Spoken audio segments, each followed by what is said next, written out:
দুইটা কারণে আপনার দোয়া কবুল হচ্ছে না। অনেকে আমাদেরকে বলেন, হুজুর এত দোয়া করি, কই দোয়া তো কবুল হয় না। আসলে দুইটা অপরাধ এমন আছে, দুইটা কারণ এমন আছে, যে কারণগুলো আপনার দোয়ার মধ্যে দেখা গেলে আপনার দোয়া আল্লাহ তাআলা কবুল করবেন না। এর মধ্যে এক নম্বর হচ্ছে, হাদিসের মধ্যে আসছে, নবীজি সাল্লাল্লাহু আলাইহি সাল্লাম বলেছেন, যারা দোয়া করার পরে তাড়াহুড়া করে, অনেকে আছে একবার দুইবার দোয়া করে তারা চিন্তা করে, কিরে এখনো দোয়া কবুল হচ্ছে না কেন, আল্লাহ কখন দোয়া কবুল করবে।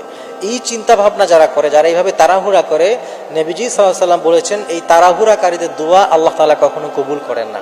এজন্য যখন দোয়া করবেন আল্লাহর উপরে পূর্ণ বিশ্বাস এবং আস্থা রাখবেন যে অবশ্যই আল্লাহ আমার দোয়া কবুল করবেন। এবং অনেক সময় দোয়া কবুল হতে দেরিও হতে পারে, কারণ আপনি যেই দোয়াটা করছেন আপনি তো জানেন না আপনার ওই দোয়াতে কল্যাণ আছে কিনা। কল্যাণ না থাকলে হয়তো ওই দোয়া কবুল নাও করতে পারেন আল্লাহ, এর বিনিময়ে হয়তো আখিরাতে দিবেন বা ভালো কিছু আপনাকে দিবেন, কিন্তু আপনি তো না বুঝে অধৈর্য হচ্ছেন। এই কাজগুলো করবেন না, তাড়াহুড়া করলে দোয়া কবুল হয় না। 2 নম্বর হচ্ছে, যারা হারাম খায়, যারা হারামের সাথে জড়িত থাকে, আল্লাহ তাআলা তাদের দোয়া কবুল করেন না। হারামের সাথে থাকা যাবে না, পেটের মধ্যে এক টুকরা খাবারও যেন হারাম না ঢুকে, এই ব্যাপারে সতর্ক থাকতে হবে।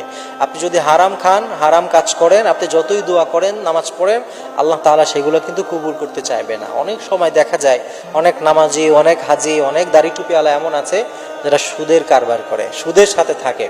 এই সমস্ত মানুষদের দোয়া আল্লাহ তাআলা কবুল করে না। এজন্য যদি দোয়া কবুল করাতে চান তাহলে প্রথমত তাড়াহুড়া করবেন না, আল্লাহর উপরে আস্থা রাখবেন, হারাম থেকে বেঁচে থাকবেন, এবং যে সময়গুলো দোয়া কবুল হয় পূর্ণ আস্থা, বিশ্বাস এবং ইখলাসের সাথে ওই সময়গুলোতে দোয়া করবেন। ইনশাআল্লাহ তাআলা আল্লাহ আমাদের দোয়া কবুল করে নেবেন।